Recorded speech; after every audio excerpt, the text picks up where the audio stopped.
नमस्ते दोस्तों, मैं आपके लिए एक और बढ़िया कहानी लेकर आया हूँ जो आपको जिंदगी के कुछ बहुत ही जरूरी सबक सिखाएगी।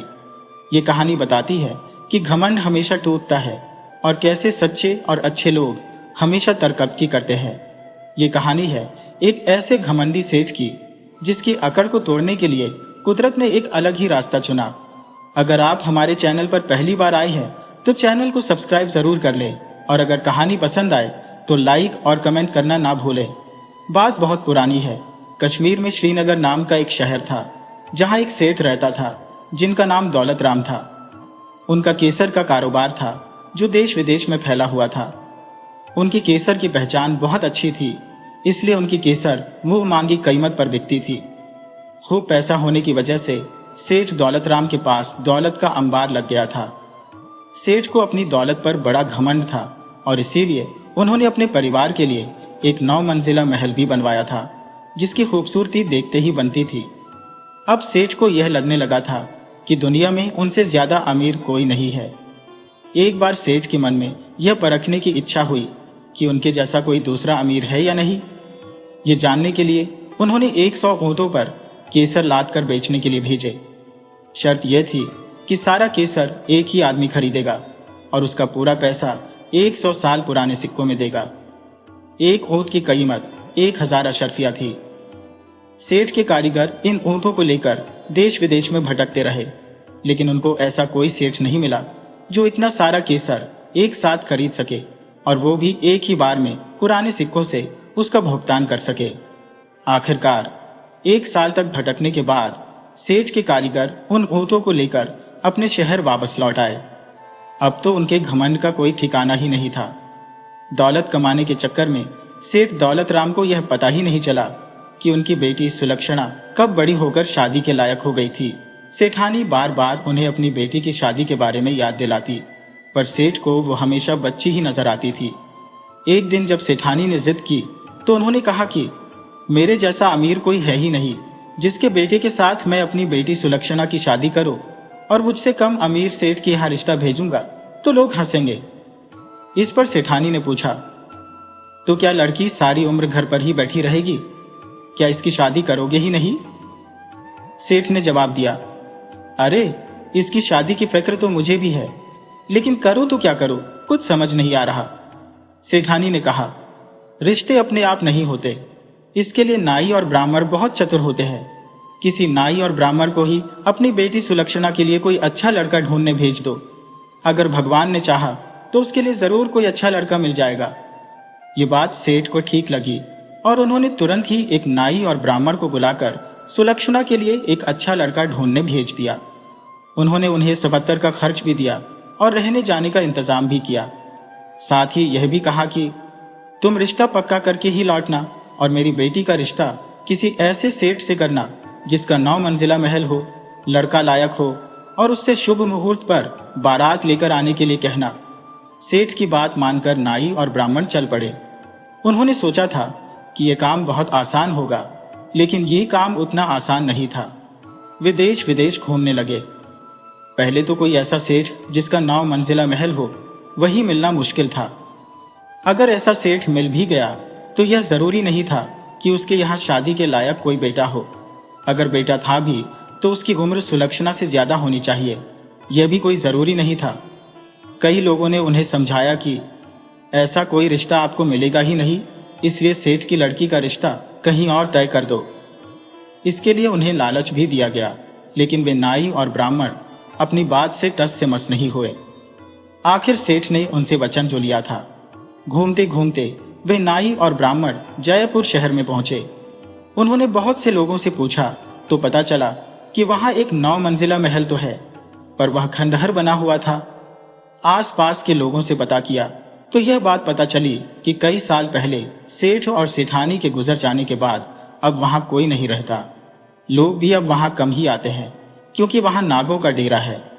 सेठ के परिवार के बारे में पता चला कि सेठ पारसमल के 2 बेटे थे जो उनकी मौत के बाद अपने मामा के पास मथुरा के नजदीक एक गांव में रहते हैं, और उनमें से बड़ा लड़का सुदर्शन तो अब 22 साल का भी हो गया होगा। नाई और ब्राह्मण यह बात सुनकर खुश हो गए और उन दोनों लड़कों के बारे में पूरी जानकारी लेकर उनके मामा के गांव की तरफ निकल पड़े। जब वहां पहुंचे तो सेठ के दोनों लड़के अपने मामा के साथ खेत पर गए हुए थे। नाई और ब्राह्मण को जलपान करवाने के बाद मामा को खेत पर खबर भेजी गई तो मामा, उनका लड़का और जयपुर वाले सेठ पारसमल के दोनों बेटे घर पर आ पहुंचे। तब नाई और ब्राह्मण ने मामा को अपने आने का मकसद बताया और कहा कि वे सेठ पारसमल के बड़े बेटे सुदर्शन का रिश्ता श्रीनगर के सेठ दौलत राम की बेटी सुलक्षणा के साथ करना चाहते हैं। इस पर मामा ने कहा, वैसे तो बहन के दोनों बेटे मेरे बेटे मोहन के बराबर ही हैं। एक समय वह भी था जब इनके पिता के बराबर कोई सेठ इस पूरे इलाके में नहीं था, पर अब वह पहले वाली बात नहीं है। असल में तो वे दोनों अब मेरे यहाँ मेरे ही टुकड़ों पर पल रहे हैं। सुदर्शन की जगह अगर आप मेरे बेटे मोहन के साथ रिश्ता तय करें तो ज्यादा अच्छा रहेगा। हमारे पास 3000 बीघा खेत है, नौकरों की कोई गिनती नहीं है। सेठ दौलत राम की बेटी हमारे यहाँ पर रानी बनकर रहेगी और आप लोगों को भी ढेर सारी भेंट मिलेगी, पर सुदर्शन को तिलक करके आपको कुछ नहीं मिलने वाला। पर सेठ दौलत राम की कसम से बंधे हुए नाई और ब्राह्मण ने मामा की बात नहीं मानी और जयपुर के सेठ पारसमल के बेटे सुदर्शन को ही तिलक कर दिया और उसी के साथ सुलक्षणा का रिश्ता पक्का कर दिया।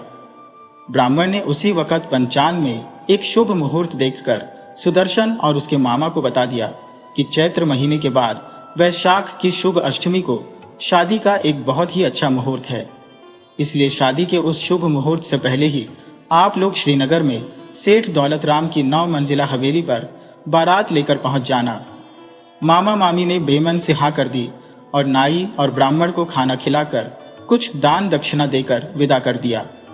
सेठ दौलत राम के भेजे हुए नाई और ब्राह्मण ने आपस में यह तय कर लिया कि वह जयपुर के सेठ पारसमल की मौत और उनके बच्चों की आज की हालत के बारे में सेठ दौलत राम को कुछ नहीं बताएंगे, क्योंकि ऐसा करने से सेठ जी नाराज हो जाएंगे और फिर उन्हें किसी भी तरह का कोई इनाम नहीं मिलेगा। वापस पहुंचकर उन्होंने सेठ के सामने जयपुर के सेठ की 9 मंजिला हवेली और उनकी मेहमान नवाजी का खूब बढ़ा चढ़ाकर बखान किया। सुदर्शन तो नेक था ही, यह सुनकर सेठ दौलत राम खुश हो गए और उन दोनों को खूब दान दक्षिणा दी। नाई और ब्राह्मण को उन्होंने माला माल कर दिया। आखिर वे दोनों उनकी इकलौती बेटी का रिश्ता तय करके आए थे और वह भी एक अमीर सेठ के बेटे के साथ। जयपुर के सेठ पारसमल का नाम उनके लिए कोई अनजान नहीं था। हीरे जवाहरात के व्यापारियों से वह जयपुर के सेठ पारसमल के बारे में सुनते रहते थे। भले ही शादी की तारीख अभी 6 महीने दूर थी, पर सेठ दौलत राम ने शादी की तैयारियां शुरू कर दी थी। सबसे पहले उन्होंने बारात ठहरने के लिए एक बहुत बड़े भवन को ठीक करवाया और उसमें बारात के रुकने का पूरा इंतजाम कर दिया। शादी से 15 दिन पहले ही हलवाइयों ने कई तरह की मिठाइयाँ और नमकीन बनाना शुरू कर दिया था। इधर मामा के घर पर कोई हलचल ही नहीं थी, मानो ना तो कुछ हुआ हो और ना ही कुछ होने वाला हो। जब शादी में सिर्फ 2 महीने रह गए तो सुदर्शन ने अपने मामा से कहा, मामा जी, बारात ले जाने का भी कोई इंतजाम करना चाहिए। आखिर 25-30 दिन तो वहां पहुंचने में ही लग जाएंगे, क्योंकि श्रीनगर बहुत दूर है। मामा ने कहा, बेटा, मेरा तो वहां जाना मुमकिन नहीं है, क्योंकि तुम्हें तो पता ही है कि हम लोग खेती और अनाज के व्यापार से गुजारा करते हैं। अब तुम दोनों भी यहाँ रहते हो तो कटाई के मौसम में हम कहीं जा नहीं सकते। हाँ, गांव में देख लो, जो भी तुम्हारे साथ जाना चाहे उसे अपने साथ ले जाओ। सुदर्शन समझ गया कि मामा उनके साथ बारात में नहीं जाएंगे। उसने गांव में ही कुछ लोगों से बात की, लेकिन जब दूर ही का मामा ही नहीं जा रहा तो भला और कौन जाता। बस एक बूढ़े कोचवान ने जाने के लिए हाँ भर दी और अपनी बैलगाड़ी भी तैयार करवा ली। एक बैल तो कोचवान के पास था, दूसरा बैल मामा ने दे दिया कि नहीं तो गांव के लोग बातें करेंगे। जब सफर पर जाने की सारी तैयारी हो गई तो रास्ते के लिए मामा ने बैलों का चारा बैलगाड़ी में रखवा दिया। मामा ने भी अपना फर्ज पूरा करते हुए बहू के लिए एक साड़ी और रास्ते में खाने के लिए चने दे दिए। 3 आदमियों की छोटी सी बारात श्रीनगर के लिए निकल पड़ी। अब क्या होगा? जब सेठ दौलत राम के यहाँ पर 3 लोगों की बारात जाएगी और जब सेठ को उनकी असलियत के बारे में पता चलेगा तो क्या सेठ सुदर्शन के साथ अपनी बेटी की शादी करेंगे या बारात वापस लौटा दी जाएगी? अब जयपुर के सेठ पारसमल के बड़े बेटे सुदर्शन की बारात श्रीनगर के लिए निकल पड़ी थी। कोचवान ने बैलों को हाँककर सुदर्शन की तरफ देखा और कहा, बेजा, सब समय का फेर है। जब समय खराब होता है तो अपने सगे संबंधी सब साथ छोड़ देते हैं। आज हमें सिर्फ 3 आदमियों की बारात के साथ तुम्हारी शादी के लिए जाना पड़ रहा है। एक समय था जब तुम्हारे पिता सेठ पारसमल की बारात हमारे गांव में आई थी तो आसपास के गांव में भी हंगामा मच गया था। 3 मील पहले ही बैंड बाजे की आवाज से पता लग जाता था कि जयपुर वाले नगर सेठ की बारात आ रही है। बारात 7 दिनों तक गांव में रुकी थी और उन 7 दिनों में पूरे इलाके में जैसे मेले का माहौल बना हुआ था। बारात की विदाई में तुम्हारे दादाजी ने सोने चांदी के सिक्कों की बारिश की थी, जिसे देखकर लोगों के मुंह हैरानी से खुले के खुले रह गए थे। सुदर्शन और सुमंगल दोनों सारी बातें बड़े ध्यान से सुन रहे थे। सुमंगल ने पूछा, अच्छा मामा जी, हमारे दादाजी देखने में कैसे लगते थे? कोचवान ने जब अपने लिए मामा शब्द सुना तो वह भावुक हो गया। कहने लगा, यही तो फर्क है संस्कारों का। आप दोनों मुझे मामा कहते हो और आपके मामा जी का बेटा मोहन हमें पैरों की जूती समझता है। आप लोगों की इसी विनम्रता के कारण मैं आपके साथ बारात में चल रहा हूं। गांव में से भी कई लोग आपके साथ बारात में चलना चाहते थे, कुछ तो उनके रोजगार की मजबूरी और कुछ आप लोगों के मामा का इशारा। आखिर वे लोग भी तो आपके मामा के खेतों में काम करके ही अपना गुजारा चलाते हैं। एक दबंग जमींदार से दुश्मनी कौन मोल ले? सुदर्शन ने कहा, कोई बात नहीं, मामा जी का क्या इतना ही एहसान कम है कि हमारे माता पिता की मौत के बाद हम दोनों को उन्होंने अपने घर में पनाह दी। सुदर्शन ने आगे कहा, वैसे मुझे भी यह जानने की बहुत इच्छा है कि हमारे दादाजी कैसे दिखते थे। कोचवान ने कहा, बेटा, आदमी क्या, वह तो हीरा थे और वैसे भी उनका नाम हीरामल ही था। देखने में बिल्कुल सुदर्शन जैसे ही थे, बस दोनों में उम्र और तजुर्बे का ही फर्क है। मेरा ख्याल है कि उनकी उम्र में आकर सुदर्शन बिल्कुल अपने दादाजी जैसा ही लगेगा। सुदर्शन अपनी तुलना अपने दादाजी से सुनकर बहुत खुश हो गया। तभी उसने देखा कि 2 साधु गाड़ी रुकवाने का इशारा कर रहे थे। उस समय गाड़ी मथुरा से वृंदावन होते हुए बाहर निकली ही थी। कोचवान ने सुदर्शन की तरफ देखा तो सुदर्शन ने कोचवान को गाड़ी रोकने का इशारा कर दिया। बैलगाड़ी से उतरकर सुदर्शन उन साधुओं के पास गया और उनसे गाड़ी रुकवाने का कारण पूछा। साधुओं ने बताया कि वे दोनों कुरुक्षेत्र जाना चाहते हैं। यदि उनकी बैलगाड़ी में उनके बैठने की जगह भी हो तो सुदर्शन अपनी तुलना अपने दादाजी से सुनकर बहुत खुश हो गया। तभी उसने देखा कि 2 साधु गाड़ी रुकवाने का इशारा कर रहे थे। उस समय गाड़ी मथुरा से वृंदावन होते हुए बाहर निकली ही थी। कोचवान ने सुदर्शन की तरफ देखा तो सुदर्शन ने कोचवान को गाड़ी रोकने का इशारा कर दिया। बैलगाड़ी से उतरकर सुदर्शन उन साधुओं के पास गया और उनसे गाड़ी रुकवाने का कारण पूछा। साधुओं ने बताया कि वे दोनों कुरुक्षेत्र जाना चाहते हैं। यदि उनकी बैलगाड़ी में उनके बैठने की जगह भी हो तो सुदर्शन ने दोनों साधुओं को बैलगाड़ी में बैठने के लिए कह दिया। आखिर बैलगाड़ी में जगह ही तो बनानी थी। साधुओं को आराम से गाड़ी में बिठाने के बाद बैलगाड़ी आगे को चल पड़ी। यह देखकर साधु और कोचवान दोनों ही बहुत खुश हुए। साधुओं ने सुदर्शन को आशीर्वाद दिया। बेटा, ईश्वर तुम्हारी इच्छा पूरी करें। तुम दोनों बड़े ही अच्छे परिवार के बेटे लगते हो और तुम्हारे लक्षण बता रहे हैं कि तुम बहुत ही बड़ी दौलत के मालिक बनोगे। अपनी तारीफ सुनकर सुदर्शन शर्मा गया। गाड़ी आगे की तरफ बढ़ती रही और साधुओं के साथ सुमंगल, सुदर्शन और कोचवान की बातचीत भी चलती रही। साधुओं की संगति का एक फायदा यह भी हुआ कि उन्हें रास्ते में रुकने के लिए कोई ठिकाना ढूंढना नहीं पड़ता था। जहां भी शाम हो जाती वे लोग आसपास के साधुओं के किसी डेरे, मठ या आश्रम में रात गुजार लेते। इस तरह रात का खाना और सुबह का नाश्ता साधुओं के साथ ही होता था। चलते समय वे रास्ते के लिए भी उनके लिए खाने का इंतजाम कर देते। बैलगाड़ी चलते चलते अब कुरुक्षेत्र पहुंच चुकी थी, पर इस बीच साधुओं का उन दोनों भाइयों के साथ बहुत ही अपनापन हो गया था। इसलिए जब साधु उतरने लगे तो उन्होंने कहा, बेटा, कल अमावस्या है और अमावस्या पर कुरुक्षेत्र के ब्रह्म सरोवर में नहाने और पूजा करने से बहुत पुण्य मिलता है। अब शाम हो चुकी है और रात को तो यहाँ पर रुकना ही है। अगर तुम लोग भी सुबह सरोवर में नहा लो तो पुण्य के भागी बन जाओगे। अगर भगवान ने चाहा तो गुरुजी से आज्ञा लेकर हम दोनों भी तुम्हारे साथ श्रीनगर चलेंगे। तुम्हारी शादी के बाद वापस लौटते समय हम कुरुक्षेत्र में रुक जाएंगे। पता नहीं क्यों हम दोनों को यह शादी देखने की बड़ी उत्सुकता हो रही है। सुदर्शन ने हाँ कर दी तो बैलगाड़ी साधुओं के गुरुजी के आश्रम में जा पहुंची। गुरुजी वैसे तो एक बैरागी इंसान थे, पर आम लोगों के बारे में उनको बहुत ही अच्छा ज्ञान था। उन्होंने दोनों लड़कों को आशीर्वाद दिया और अपने शिष्यों को हुक्म दिया कि वो इन दोनों के रुकने का इंतजाम और बैलों के लिए चारे का इंतजाम कर दें।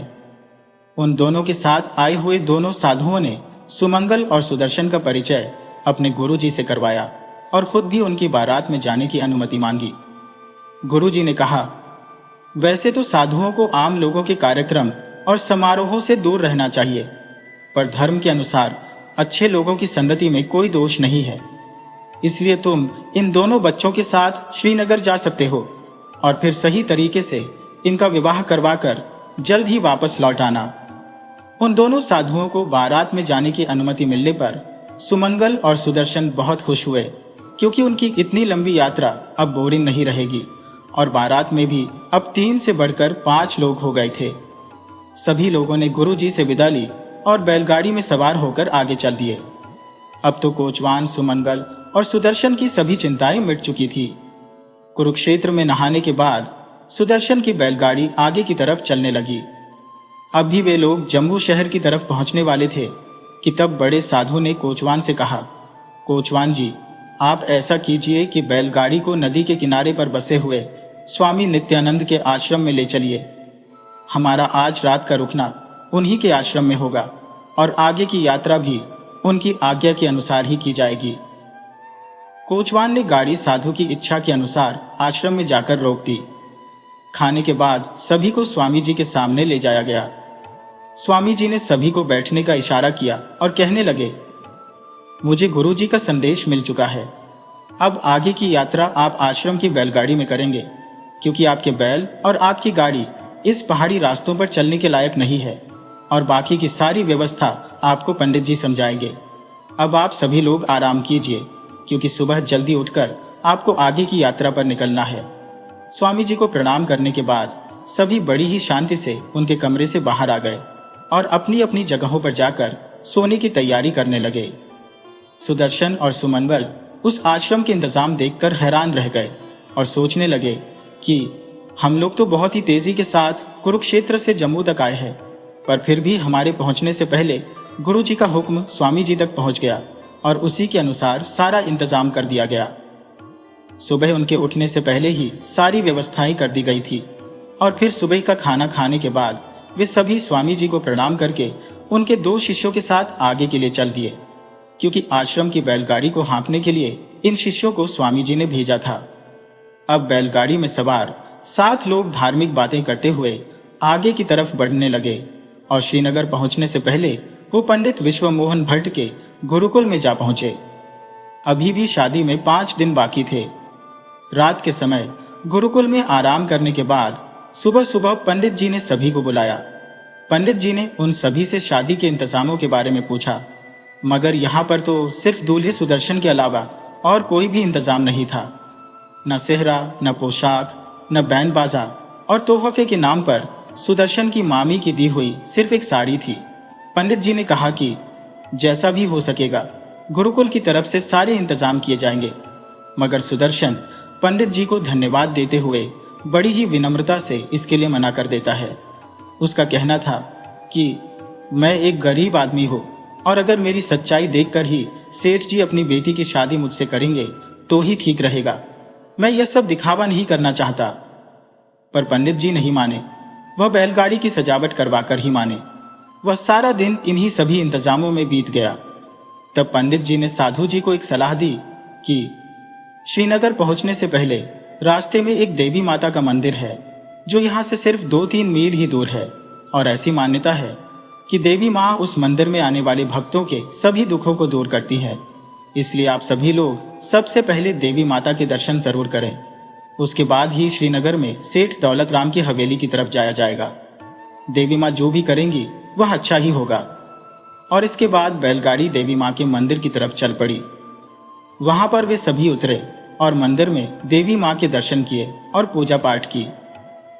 मंदिर के पंडित जी ने सुदर्शन को आशीर्वाद दिया और कहा कि तुम्हारा भला हो, माता रानी के आशीर्वाद से तुम्हारी शादी सुख शांति से हो जाएगी। जैसे ही वे लोग वापस जाने के लिए पलटे तो उनके सामने 7 श्रृंगार से सजी हुई एक लड़की खड़ी थी। उस लड़की के साथ आई हुई एक महिला ने उनसे पूछा, आप लोग कौन हैं? यहाँ के तो नहीं लगते, कहां से आई हैं आप? सुमंगल ने जवाब दिया, माता जी, ये मेरे बड़े भाई साहब सुदर्शन है और हम इनके विवाह के लिए बहुत दूर से यहाँ पर आए हैं। इस पर वह महिला हंसने लगी और बोली, ये तो पंडित जी के आशीर्वाद से पता चल ही गया है। वैसे आप कहाँ के रहने वाले हैं और किसके यहाँ पर जा रहे हैं? साधु महाराज ने जवाब दिया, देवी, ये लोग जयपुर के रहने वाले हैं और इस समय श्रीनगर के सेठ दौलत राम के यहाँ पर जा रहे हैं, क्योंकि इस युवक का विवाह उनकी बेटी सुलक्षणा के साथ होना तय है। अपना नाम सुनकर सुलक्षणा चौंक पड़ी। अरे, यह तो मेरे साथ ही विवाह करने के लिए आई है, पर इनकी बाकी बारात कहाँ है? सुलक्षणा ने सुदर्शन को ऊपर से नीचे तक बहुत ध्यान से देखा। देखने में तो सुदर्शन उसे पहली बार में ही पसंद आ गया। इसके बाद सुलक्षणा ने बुआ जी से कहा कि वे इनसे पूछें कि इनकी बाकी बारात और इंतजाम क्या है। बुआ जी ने पूछा, आपकी बाकी बारात कहाँ है और आपकी तो किसी तरह की कोई तैयारी भी नहीं लग रही। सुदर्शन ने जवाब दिया, माता जी, मेरी बारात में बस यही 5 आदमी है, ये भी रास्ते में ही हमसे जुड़े हैं। घर से तो हम केवल 3 लोग ही चले थे। बुआ जी ने कहा, बेटा, तुम्हारी बारात चाहे कितनी भी छोटी क्यों ना हो, तुम्हारी शादी सुलक्षणा से होकर ही रहेगी। इसके बाद बुआ और सुलक्षणा के साथ सभी लोग मंदिर से पूजा करके वापस लौट गए और सुदर्शन अपनी बारात के साथ आगे बढ़ गया। इधर सेठ दौलत राम ने अपने कुछ आदमियों को भेज रखा था जो सुदर्शन की बारात की खबर उन तक लेकर आएंगे। अब तो शादी को सिर्फ 4 दिन ही बचे थे, पर बारात का कोई अता पता नहीं था। सेठ जी को शक हुआ कि कहीं ब्राह्मण और नाई अपना काम ठीक से करके आए भी हैं या नहीं। उन्होंने तुरंत रिश्ता तय करने वाले नाई और ब्राह्मण को अपने पास बुलाया और उनसे पूछा। नाई और ब्राह्मण ने उन्हें समझाया कि सेठ जी, बारात दूर से आ रही है, इसलिए शायद देर हो गई। अभी वे लोग बात कर ही रहे थे कि एक नौकर ने आकर खबर दी, सेठ जी, बारात आ गई है। ये सुनकर सेठ जी बहुत खुश हुए और उन्होंने पूछा, अरे भाई, बारात में कितने आदमी हैं? तो नौकर बोला, सेठ जी, सिर्फ 7 आदमियों की बारात है। सेठ जी तुरंत उस जगह पर पहुंच गए जहां पर बारात रुकी थी। वहां पहुंचकर सेठ जी ने कोचवान से पूछा, भाई, बाकी बारात कहाँ है? बाकी कितने लोग और बारात में आ रहे हैं? कोचवान ने सेठ को नमस्कार करते हुए कहा, सेठ जी, बारात में तो हम सिर्फ 7 लोग ही आए हैं। इसके बाद कोचवान ने सारी बात सच सच सेठ जी को बता दी। सारी सच्चाई जानने के बाद सेठ जी बहुत गुस्से में आ गए। उन्होंने रिश्ता तय करने वाले नाई और ब्राह्मण से पूछा कि तुम लोगों ने मुझसे झूठ क्यों बोला? वे दोनों कहने लगे, सेठ जी, हमने आपको कोई धोखा नहीं दिया। सुदर्शन के पिताजी भी एक सेठ थे और उनकी 9 मंजिला हवेली है और वह लड़का हर तरह से आपकी बेटी के लायक है, चाहे आप खुद ही जांच लीजिए। तब सेठ जी के मुनीम ने सलाह दी कि मालिक, बारात के ठहरने का इंतजाम कर देना चाहिए, इस वक्त इन्हें वापस भेजना ठीक नहीं होगा। सेठ जी मुनीम की बात मानकर कुछ शांत हो गए और बारात को ठहराकर वापस अपने घर लौट आए। इस दौरान सुदर्शन और सुमंगल दोनों बिल्कुल चुप ही रहे। सेठ जी जब अपने घर पहुंचे तो उन्होंने सारी बात अपने रिश्तेदारों को बताई। तब लड़की के मामा ने कहा, देखिए, लड़का गरीब है, पर अगर वह लायक है तो उसे एक बार परखना ठीक रहेगा। सुलक्षणा की मां ने कहा कि अगर वह हमारा घर जमाई बन जाए तो और भी अच्छा हो जाएगा। सालों से हमें जो बेटे की इच्छा थी वह भी पूरी हो जाएगी। अगले दिन सेठ जी अपनी पत्नी और कुछ रिश्तेदारों के साथ उस जगह पर जा पहुंचे जहां पर बारात को ठहराया गया था। तब सेठानी ने सुदर्शन से कहा, बेटा, तुम बहुत गरीब हो, हमें इस बात से कोई तकलीफ नहीं है, पर हमारी बेटी इस गरीबी में नहीं रह पाएगी, इसलिए हम सब यह चाहते हैं कि शादी के बाद तुम हमारे यहाँ पर घर जमाई बनकर रहो। ये सुनकर सुदर्शन चुप रहा और फिर बोला कि उसे यह बात मंजूर नहीं है। बात ना बनती देखकर सेठ जी वापस अपने घर आ पहुंचे। सुलक्षणा को जब यह पता चला कि उसके होने वाले पति ने घर जमाई बनने से मना कर दिया है, तो उसके मन में सुदर्शन के लिए इज्जत और प्यार और भी ज्यादा बढ़ गया। उसने अपनी माँ से कहा कि मैं अगर शादी करूंगी तो सिर्फ सुदर्शन से ही करूंगी, नहीं तो मैं सारी उम्र अकेली ही रह जाऊंगी। बेटी की जिद के आगे सेठ और सेठानी मान तो गए और वह इस शादी के लिए राजी भी हो गए, पर मन ही मन में सेठ जी इस बात से खुश नहीं थे। उन्होंने शादी के बाद बेटी को दान दहेज में कुछ भी न देने का फैसला कर लिया और अपने रिश्तेदारों को भी बता दिया कि अगर शादी के बाद किसी ने भी सुलक्षणा को कोई भेंट दी तो मेरा मरा हुआ मुंह देखोगे। शादी के सभी रीति रिवाज पूरे किए गए और फिर विदाई की घड़ी भी आ गई। सेठ जी की कसम के कारण किसी भी रिश्तेदार ने सुलक्षणा को कोई भी भेंट नहीं दी। सुलक्षणा को सिर्फ एक साड़ी जो कि उसकी मामी सास ने दी थी, उसी में विदा कर दिया गया। सुलक्षणा इस बात से बहुत दुखी हुई। तब उसने अपनी माँ को परखने के लिए कहा, माँ, तुम मुझे 10 रुपए तो दे ही सकती हो। तब माँ ने यह कहकर मना कर दिया, बेटी, मेरे पास तो मेरा कुछ भी नहीं है, सब कुछ तुम्हारे पिता का ही है, इसलिए उनकी मर्जी के बिना मैं तुम्हें कुछ भी नहीं दे सकती। इस तरह सुलक्षणा की डोली वहां से विदा हो गई। अपने साथ आए हुए बारातियों को उनकी जगहों पर छोड़कर और सभी बारातियों का धन्यवाद करके सुलक्षणा, सुमंगल और सुदर्शन सभी अपने गांव की तरफ निकल पड़े। जब वे लोग रास्ते में थे तब सुलक्षणा ने कहा कि हम सभी लोगों को मामा जी के घर जाना चाहिए, क्योंकि वे खुद भी बारात में नहीं आए, इसलिए वह हमारी शादी से खुश नहीं होंगे।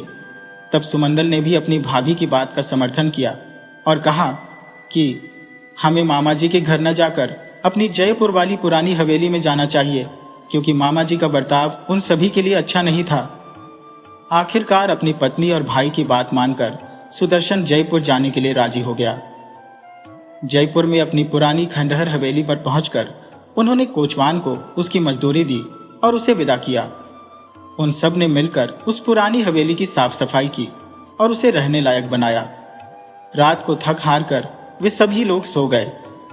रात को सोते हुए सुदर्शन को सपने में उसके पिताजी ने आकर बताया कि हवेली के पिछले हिस्से में एक तहखाना है, जहां पर तुम्हारे लिए कुछ तोहफे रखे हैं। नींद खुलते ही सुदर्शन ने सपने वाली बात अपनी पत्नी और अपने भाई को बताई। सुबह होते ही वे सभी हवेली के तहखाने में पहुंच गए, जहां एक बक्से में उन्हें लाखों सोने की अशर्फियां और हीरे जवाहरात मिले। यह देखकर उन सभी की खुशी का कोई ठिकाना न रहा। अब वे लोग गरीब नहीं रह गए थे। इस दौलत से सुदर्शन ने अपना एक नया व्यापार शुरू किया और कुछ ही दिनों में वह जयपुर का सबसे धनवान सेठ बन गया और साथ ही साथ उसने अपनी पुरानी हवेली को नया बनवाने का काम भी शुरू करवा दिया। एक दिन की बात है, कुछ केसर के व्यापारी 100 गोतों पर केसर लाद कर जयपुर शहर में पहुंचे और ऊंची ऊंची आवाजों में लोगों से केसर खरीदने के लिए कहने लगे, पर शर्त यह थी कि एक ही आदमी को 100 के 100 केसर के ऊंट खरीदने होंगे और उसे सारा भुगतान एक ही बार में सोने के सिक्कों के रूप में करना होगा। पूरे जयपुर शहर में कोई भी व्यापारी इस सौदे के लिए तैयार नहीं हुआ।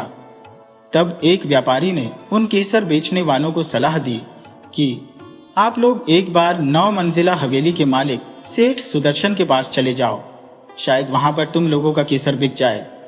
केसर के व्यापारी सेठ सुदर्शन की 9 मंजिला हवेली के बाहर आकर जोर जोर से केसर बेचने के लिए आवाज लगाने लगे। सुदर्शन ने पहले तो केसर खरीदने से मना कर दिया, पर फिर उसकी पत्नी सुलक्षणा ने बताया कि ये ऊंट उसके पिता के ही द्वारा केसर बेचने के लिए भेजे गए हैं, क्योंकि उन्हें घमंड है कि इतना केसर कोई एक साथ नहीं खरीद सकता और सुदर्शन को यह सारा केसर खरीदकर सेठ दौलतराम का यह घमंड तोड़ देना चाहिए। सुदर्शन ने कहा कि हम इतने सारे केसर का क्या करेंगे?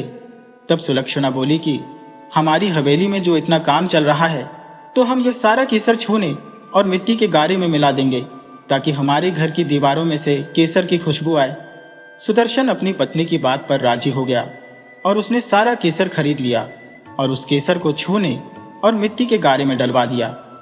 इसके बाद उसने केसर के व्यापारियों को सोने के सिक्के दिए और उन्हें जलपान करवाकर वापस भेज दिया। सारा केसर बेचकर जब वे लोग अपने असली मालिक सेठ दौलतराम के पास पहुंचे, तो उन्होंने सारी कहानी अपने मालिक सेठ दौलतराम को सुना दी। सारी बात जानने के बाद सेठ दौलतराम हैरान रह गया कि इतना बड़ा सेठ कौन है, जरूर इस सेठ से जाकर मिलना चाहिए। सेठ ने अपने नौकरों से जयपुर के सेठ सुदर्शन का नाम और पता पूछ लिया। तब नौकरों ने उस सेठ का नाम और पता बताने से उन्हें मना कर दिया और यह कहा कि जयपुर के उस सेठ ने उन्हें कसम दिलाई है कि उस सेठ का नाम और पता वह किसी को नहीं बताएंगे। तब सेठ ने कहा, ठीक है, नाम पता न बता सको, पर तुम हम लोगों को वहां पर ले जा तो सकते हो। तो नौकर इस बात पर राजी हो गए। सेठ ने जल्दी से जल्दी अपने व्यापार के सारे काम पूरे किए और सारी जिम्मेदारी मुनीम को सौंपकर वह अपनी पत्नी और नौकरों के साथ जयपुर के लिए निकल पड़े। रास्ते में पड़ने वाले सभी तीर्थ स्थानों पर होते हुए आखिरकार वे लोग जयपुर शहर में पहुंच गए। सेठ जी की बग्घी जयपुर में एक शानदार 9 मंजिला हवेली के सामने आकर रुक गई। वे लोग बग्घी से नीचे उतरे, तभी सामने से उनकी बेटी सुलक्षणा आती हुई दिखाई दी। उसे देखकर सेठ दौलतराम और सेठानी दोनों बहुत खुश हुए, पर अपनी कुल परंपरा के अनुसार वे लोग बेटी के ससुराल में कदम नहीं रख सकते थे। सेठानी ने सुलक्षणा को आवाज लगाई। बेटी ने अपनी मां को तो देखा, पर वह आगे नहीं बढ़ी। सेठ सेठानी समझ गए कि उनकी बेटी उनके पुराने बर्ताव के कारण उनसे नाराज है। तब सेठ जी ने कहा, बेटी, हमारी तरफ से एक भेंट स्वीकार कर लो।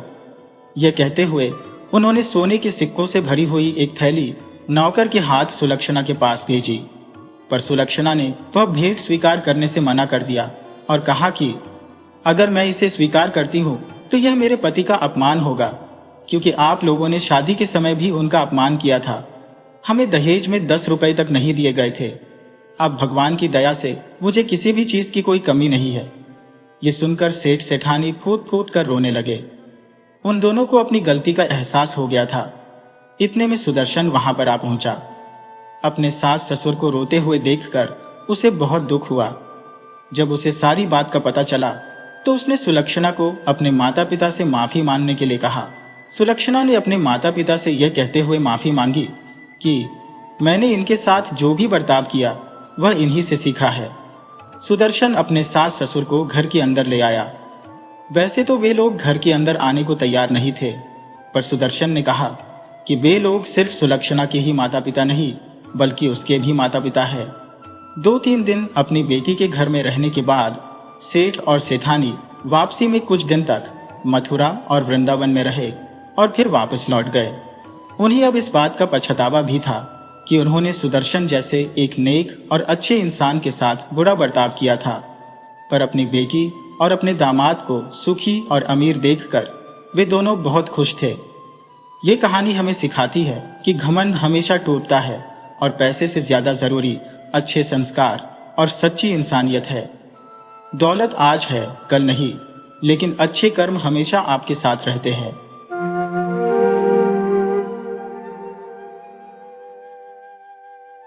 बहुत पुरानी बात है।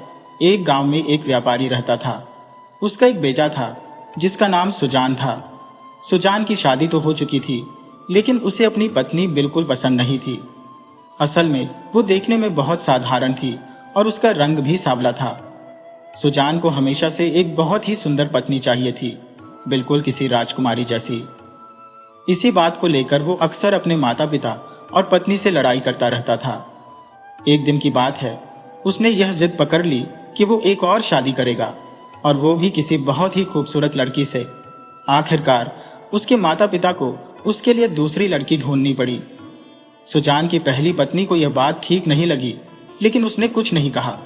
अपनी किस्मत समझकर वो चुप रही। उसी गांव में एक कुम्हार रहता था जिसकी एक बहुत ही सुंदर बेटी थी जिसका नाम सुलोचना था। व्यापारी अपने बेटे की दूसरी शादी करवाने के लिए उस कुम्हार के घर रिश्ता लेकर गया। कुम्हार को जब पता चला कि सुजान पहले से ही शादीशुदा है तो उसने साफ मना कर दिया। व्यापारी जानता था कि कुम्हार एक लालची आदमी है और उसके घर में बहुत गरीबी है। उसे तो 2 वक्त की रोटी भी ठीक से नहीं मिलती थी। व्यापारी ने कहा, भाई, अगर तुम मेरे बेटे से अपनी बेटी की शादी करवा दो तो मैं तुमसे वादा करता हूं कि तुम्हारे घर के अनाज और बाकी खर्चों के लिए मैं हर महीने तुम्हें 1000 अशर्फिया दूंगा। 1000 अशर्फियों का नाम सुनकर कुम्हार के मन में लालच आ गया। वो सोचने लगा कि बिना मेहनत किए ही 1000 अशर्फिया हर महीने मिल जाएगी तो मेरी तो किस्मत ही चमक जाएगी। उसने तुरंत रिश्ते के लिए हाँ कर दी। उसकी बेटी सुलोचना ने भी अपने माता पिता की बात मान ली। ये सोचकर कि उसकी शादी से उसके परिवार का भला होगा, वह भी शादी के लिए राजी हो गई। अब सुलोचना की शादी व्यापारी के बेटे के साथ हो गई। सुजान अपने लिए एक सुंदर पत्नी पाकर बहुत खुश था। कुछ समय बीत गया। व्यापारी दोनों परिवारों का खर्च उठाता रहा, लेकिन उसके व्यापार में जब नुकसान होने लगा तो उसके लिए दोनों परिवारों का खर्च उठाना बहुत मुश्किल हो गया। धीरे धीरे व्यापारी गरीब होता गया। एक दिन ऐसा भी आया जब उसे खुद रोटी के लिए भी मुश्किल होने लगी। अब उसके बेटे सुजान को दोनों तरफ से बातें सुननी पड़ी, क्योंकि उसकी जिद की वजह से ही यह नौबत आई थी। सुजान को भी अब चिंता होने लगी कि आखिर ऐसा कब तक चलेगा। उसकी दोनों पत्नियां उसे कोसने लगी थी। सुजान अब इस मुसीबत से बाहर आना चाहता था। एक दिन उसे एक तरकीब सूझी। उसने अपनी दोनों पत्नियों से कहा कि वो उन दोनों को उनके ननिहाल ले जाना चाहता है। दोनों पत्नियां और सुजान सफर पर निकल पड़े। उनका सफर काफी लंबा था। चलते चलते वे लोग एक दूसरे राज्य में पहुंच गए। रात होने पर वे तीनों एक सराय में रुक गए। आधी रात के समय जब सभी लोग गहरी नींद में सो रहे थे तो सुजान जाग उठा और अपनी पत्नियों को अकेला छोड़कर वहां से भाग गया। सुबह जब सुलोचना और सुजान की पहली पत्नी सलोनी उठी तो यह देखकर परेशान हो गई कि उनका पति कहां चला गया। जैसे तैसे उन्होंने सराय का किराया चुकाया और वहां से निकल गई। दोनों बहुत डरी हुई थी कि अब उनका क्या होगा। वे दोनों अपने लिए कोई सुरक्षित जगह ढूंढने लगी। भटकते भटकते वे एक बाग में पहुंची। तब सलोनी ने कहा, बहन, हमारा पति हम दोनों को जानबूझकर इस जगह पर छोड़कर भाग गया है। इस अनजान शहर में हमारा कोई सहारा भी नहीं है। अब क्या होगा? सुलोचना ने जवाब दिया, हाँ बहन, तुम ठीक कहती हो। यह सब हमारे पति ने जानबूझकर ही किया है, लेकिन अब जो भी हो हम खुद को संभालेंगी, वरना इस अनजान नगर में हम सुरक्षित नहीं रह पाएगी। अच्छा, जो भी हुआ अब तुम फिक्र मत करो। हमारे पति ने हमें छोड़ दिया तो क्या हुआ, अब हम कभी भी उसके पास वापस नहीं जाएगी। ठीक है बहन, पर फिलहाल हम गुजारा कैसे करेंगी? फिर कुछ सोचकर वे दोनों नगर से बाहर एक झोपड़ी बनाकर रहने लगी। तब सुलोचना ने कहा, बहन, अगर इस नगर में किसी को यह बात पता चल गई कि हम दोनों अकेली औरतें यहाँ पर रहती हैं तो यह हमारे लिए खतरनाक हो सकता है। इसीलिए मैंने यह सोचा है कि मैं एक पुरुष का भेष बदलकर नगर में काम ढूंढने जाया करूंगी और तुम मेरी पत्नी बनकर यहाँ रहोगी। इससे लोगों को लगेगा कि हम पति पत्नी हैं और तभी हम इस अनजान नगर में सुरक्षित रह पाएगी। सलोनी ने कहा, ठीक है बहन, तुम जैसा कहोगी मैं वैसा ही करूंगी। मुझे तुम पर पूरा भरोसा है। इसके बाद सुलोचना ने एक पुरुष का भेष अपनाया और नगर में काम की तलाश में निकल पड़ी। नगर में पहुंचकर उसे यह बात पता चली कि उस राज्य का राजा हर रोज अपने दरबार में लोगों की समस्याएं सुनता है और फिर उनका हल निकालता है। सुलोचना भी पुरुष के भेष में राज दरबार में जा पहुंची। वहां पर काफी भीड़ थी। अनजान लोगों के बीच उसकी कुछ भी बोलने की हिम्मत नहीं हुई। वह डर रही थी कि कहीं उसकी सच्चाई सबको पता न चल जाए। अगले दिन वह फिर से राज दरबार में गई और बिना कुछ बोले वापस लौट आई। इस तरह से 7 दिन बीत गए। इसी बीच राजा ने ध्यान दिया कि एक आदमी रोज राज दरबार में आता है लेकिन बिना कुछ बोले लौट जाता है। उसने अपने मंत्री को हुक्म दिया कि मंत्री जी, एक आदमी रोज राज दरबार में आ रहा है लेकिन कुछ बोलता नहीं, जरा पता करो कि उसे क्या परेशानी है। अगले दिन सुलोचना जब राज दरबार में पहुंची तो मंत्री ने उसे अपने पास बुलाया। पूछने लगा, अरे भाई, तुम कौन हो जो रोज आते हो लेकिन अपनी समस्या नहीं बताते? सुलोचना ने अपना नाम बदलकर बताते हुए कहा, मंत्री जी, मेरा नाम सुदर्शन है। मैं मुसीबतों का मारा हूं और कोई काम ढूंढ रहा हूं। ठीक है, मैं महाराज से कहकर तुम्हारी कुछ मदद कर सकता हूं। मंत्री ने यह बात जब राजा को बताई तो राजा ने सुदर्शन को अपने पास बुलाया। कहने लगे, युवक, तुम्हें देखकर लगता है कि तुम बहुत मेहनती हो और मैं मेहनती लोगों की बहुत कदर करता हूं। तुम चाहो तो मैं तुम्हें अपने महल में माली की नौकरी दे सकता हूं। तुम्हें मेरे शाही बाग की देखभाल करनी होगी। बोलो, मंजूर है? सुलोचना ने कहा, महाराज, अंधा क्या चाहे 2 आंखें, इससे बड़ी बात क्या हो सकती है। मैं आज से बल्कि अभी से काम पर लग जाता हूं।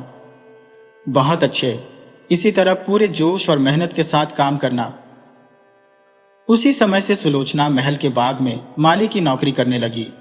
घर आकर उसने यह बात सलोनी को बताई तो वे दोनों बहुत खुश थी कि उन्हें अब जिंदगी बिताने का सहारा मिल गया था।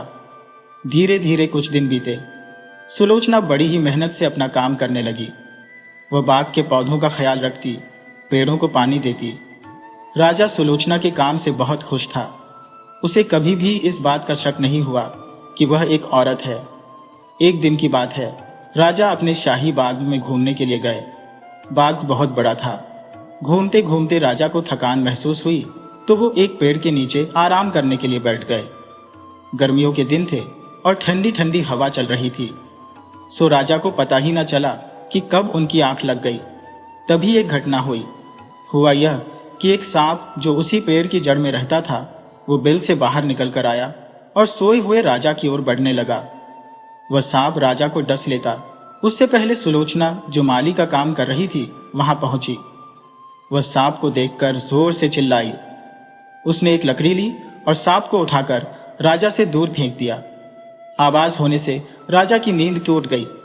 उन्होंने देखा कि सुलोचना ने एक सांप से उनकी जान बचा ली है। राजा ने पहले तो उसे धन्यवाद दिया और फिर बोले, नौजवान माली, आज तुम्हारे कारण मेरी जान बच गई है। यह तुम्हारा उपकार मैं कभी नहीं भूलूंगा।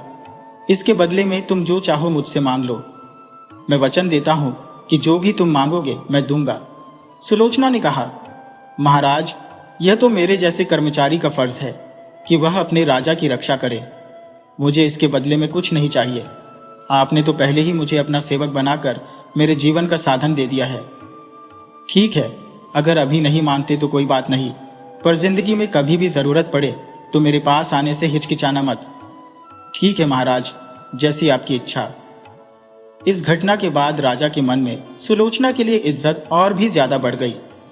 उसने सुलोचना को एक बहादुर पुरुष समझते हुए उसे माली के काम से हटाकर महल का पहरेदार बना दिया। उसकी तनख्वाह भी बढ़ा दी गई। अब सुलोचना का काम महल के बाकी पहरेदारों के साथ मिलकर पहरा देना था। उसे यह काम ज्यादा पसंद तो नहीं था, लेकिन राजा के हुक्म को वह टाल भी नहीं सकती थी। इसीलिए वह महल की पहरेदारी का काम करने लगी। घर आकर उसने सलोनी को पूरी बात बताई। अगले दिन से सुलोचना राजा के महल में रात को पहरे पर तैनात कर दी गई। सुलोचना पहरेदार के रूप में भी अपने काम को पूरी मेहनत और ईमानदारी से करने लगी। राजा अक्सर सोने से पहले महल का एक चक्कर लगाया करते थे। वह देखते थे कि सभी पहरेदार अपना काम ठीक से कर रहे हैं या नहीं। उन्हें यह देखकर बड़ी तसल्ली होती थी कि सुदर्शन यानी सुलोचना अपने काम को पूरी तरह से मुस्तैदी से कर रही थी। एक रात की बात है, जब पूरा राजमहल सो रहा था, लेकिन सभी पहरेदार पहरा दे रहे थे। सुलोचना महल की छत पर पहरा दे रही थी कि तभी उसे एक परछाई छत पर दिखाई दी। यह कोई पुरुष था। घने अंधेरे की वजह से ठीक से दिखाई नहीं दे रहा था कि यह कौन है। सुलोचना को शक हुआ कि हो ना हो यह कोई चोर या लुटेरा है जो महल में चोरी करने के इरादे से आया है। सुलोचना जोर से चिल्लाते हुए उसकी ओर भागी।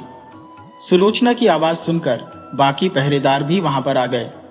इससे पहले कि वह चोर भाग पाता, सभी पहरेदारों ने मिलकर उसे पकड़ लिया और उस चोर को जेल में डाल दिया गया।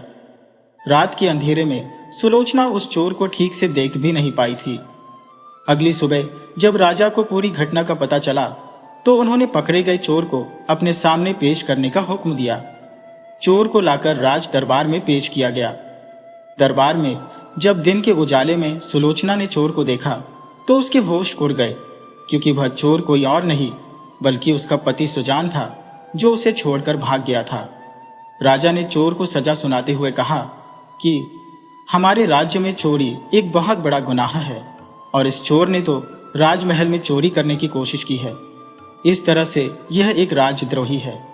इसीलिए इस चोर को कड़ी से कड़ी सजा दी जाएगी। मैं इस चोर को फांसी की सजा देने का ऐलान करता हूं। यह सुनकर चोर के साथ साथ सुलोचना भी डर गई। वैसे तो अब वह अपने पति से कोई प्यार नहीं करती थी, लेकिन वह उसे मरता हुआ भी नहीं देख सकती थी। राजा ने कहा, आज से ठीक 3 दिन के बाद इस चोर को फांसी पर लटका दिया जाएगा। इसके बाद चोर को वापस जेल में डाल दिया गया। राजा ने सुलोचना की तारीफ करते हुए कहा, पहरेदार सुदर्शन, हम एक बार फिर से तुम्हारे एहसानमंद हैं। तुमने एक बार पहले हमारी जान बचाई थी और आज भी महल को चोरी होने से बचा लिया। हमें तुम्हारी बहादुरी और ईमानदारी पर गर्व है। फिर राजा ने उसे 1000 अशर्फिया इनाम में दे दी। उसी दिन शाम के समय पहरेदार सुलोचना जेल में चोर से मिलने के लिए गई, क्योंकि वह अपने पति को पहचान चुकी थी। वह जानना चाहती थी कि आखिर उसका पति एक चोर कैसे बन गया। जब वह जेल में पहुंची तो किसी ने भी उसे चोर से मिलने से नहीं रोका। सुलोचना ने जेल के बाकी पहरेदारों को वहां से चले जाने को कहा। वे सब वहां से चले गए, क्योंकि वे सब जानते थे कि वह महाराज की खास आदमी है। जब वह जेल में कैदी के पास गई तो सुजान उसे पहचान नहीं पाया कि वह उसकी पत्नी है, बल्कि वह उसे एक पहरेदार ही समझ रहा था। जब सुलोचना ने उससे पूछा कि मुझे बताओ कि तुमने चोरी करना क्यों शुरू किया, तब सुजान ने कहा, तुम्हें इन सब बातों से क्या मतलब है? मैं तुम्हें क्यों बताऊं? उस समय सुलोचना ने उसे बताया कि वह पहरेदार के रूप में उसकी पत्नी है। सच्चाई जानकर सुजान घबरा गया। उसने कभी सोचा भी न था कि वह एक चोर के रूप में अपनी पत्नी के सामने आएगा। सुलोचना के बार बार पूछने पर कि वह चोरियां क्यों करने लगा, तब सुजान की आंखों में आंसू छलक उठे। वह कहने लगा, सुलोचना, मुझे जो फांसी की सजा मिल रही है वह मेरे ही कर्मों का फल है। मैंने तुम दोनों औरतों के साथ जो भी किया है उसी की वजह से मैं आज इस हालत में पहुंचा हूं। जब मैं तुम दोनों को अकेला छोड़कर वापस अपने गांव में गया था तो मेरे परिवार को जब यह पता चला कि मैंने तुम दोनों के साथ ऐसा किया है तो मुझे घर से निकाल दिया गया। घर से ही नहीं, मुझे गांव से भी निकाल दिया गया। मैं वहां से भागा तो खाने के लिए कुछ भी नहीं था। मैंने छोटी मोटी चोरियां शुरू कर दी और धीरे धीरे मैं एक पक्का चोर बन गया। लेकिन मुझे आज अपने के पर बहुत ही अफसोस है, पर एक बात की तसल्ली है कि मरने से पहले मैं तुमसे माफी मांग सकता हूं। और भी अच्छा होता अगर मैं सलोनी से भी माफी मांग सकता, पर कोई बात नहीं। मेरी तरफ से तुम सलोनी को कहना कि वह मुझ बदनसीब को माफ कर दे। अपनी बात कहते हुए सुजान रो रहा था। सुलोचना को भी लगा कि सुजान को अपनी गलती पर अफसोस हो रहा है। उसके मन में सुजान के लिए हमदर्दी पैदा होने लगी। तब उसने सुजान से कहा, अगर तुम्हें अपने की पर अफसोस है तो मैं तुम्हें फांसी से बचा सकती हूँ। सुजान ने कहा, नहीं सुलोचना, मुझ जैसे बुरे आदमी को जिंदा रहने का कोई अधिकार नहीं है। आपको अपनी गलती का पछतावा है, इसीलिए मैं आपको सुधरने का एक मौका देना चाहती हूँ। आप सुबह तक का इंतजार करें, मैं यकीनन आपकी सजा माफ करवा सकती हूँ। इतना कहकर सुलोचना वहां से चली गई। सुबह के समय सुलोचना राजा से मिलने के लिए महल में गई। तब राजा अपने कमरे में अकेले ही थे। सुलोचना राजा की आज्ञा पाकर कमरे में आई। राजा ने कहा, कहो पहरेदार सुदर्शन, ऐसा कौन सा खास कारण था जो तुम हमसे मिलने के लिए यहां तक चले आए? बताओ, तुम्हें मुझसे क्या काम है? महाराज, आपको याद है जब मैंने सांप से आपकी जान बचाई थी तो आपने मुझे वचन दिया था कि जब भी मैं आपसे कुछ मांगूंगा तो आप जरूर मेरी मांग पूरी करेंगे। हमें अच्छी तरह से याद है सुदर्शन। बताओ, तुम्हें क्या चाहिए? मैं अपना वचन जरूर पूरा करूंगा। तुम्हें जो भी चाहिए मुझे बताओ। हीरे मोती, सोना चांदी या कोई गांव तुम्हें इनाम में दे दूं? नहीं महाराज, मुझे इन सब की जरूरत नहीं है। मुझे सिर्फ आपकी जेल में जो कैदी है उस चोर की आजादी चाहिए। उसे फांसी की सजा ना देकर आजाद कर दिया जाए, यही मेरा इनाम है। ये तुम क्या कह रहे हो सुदर्शन? भला उस चोर को रिहा करवाकर तुम्हें क्या मिलेगा? क्या रिश्ता है उस चोर से तुम्हारा? महाराज, उस चोर से मेरा क्या रिश्ता है? उससे पहले मुझे आपको अपनी सच्चाई बतानी होगी। सच्चाई यह है कि मैं एक पुरुष नहीं बल्कि एक औरत हूं। ऐसा कहकर सुलोचना ने पुरुष का भेष हटाया और अपने असली रूप में राजा के सामने आ गई। इसके बाद वह कहने लगी, महाराज, मैं किस्मत की मारी हुई एक औरत हूं जिसके पति ने उसे छोड़ दिया था। फिर उसने अपनी सारी कहानी राजा को सुना दी। सुलोचना की दुख भरी कहानी सुनकर राजा को उससे बहुत हमदर्दी हुई कि किस तरह से एक औरत होकर भी वह कई मुसीबतों का सामना करती रही और आज अपने पति की जान बचाने के लिए उसके सामने खड़ी है।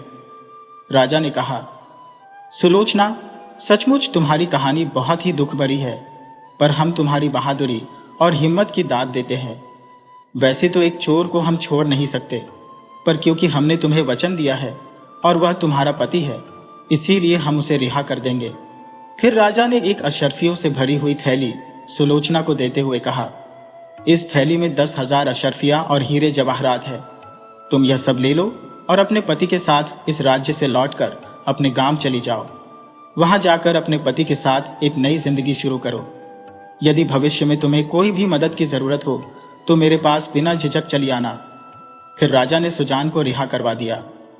सुलोचना सुजान और सलोनी को लेकर वापस अपने गांव लौट गई। सुजान अब एक अच्छा इंसान बन चुका था।